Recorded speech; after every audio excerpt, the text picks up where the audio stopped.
পূর্ব চীনের ছিংতাও বন্দরে রাশিয়ার নৌবাহিনী ৫ দিনের বন্ধুত্বপূর্ণ সফর শেষ করেছে।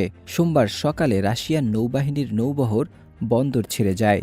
এক আনুষ্ঠানিক অনুষ্ঠানের মাধ্যমে ১০০ জনেরও বেশি চীনা কর্মকর্তা ও সেনা সদস্য পোর্টে দাঁড়িয়ে রাশিয়ান সহকর্মীদের বিদায় জানান। রাশিয়ান নৌবাহিনী গেল ৫ই ডিসেম্বর চীন সফরে আসে।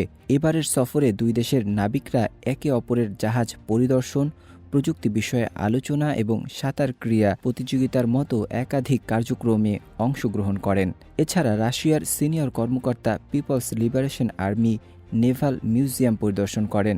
সেখানে তারা পিএলের সমৃদ্ধ ঐতিহাসিক ঐতিহ্য সম্পর্কে অবগত হন। এই সফরটি দুই দেশের নৌবাহিনীর মধ্যে পারস্পরিক বোঝাপড়া এবং বন্ধুত্ব গভীর করতে গুরুত্বপূর্ণ ভূমিকা পালন করছে। Desk report, news I.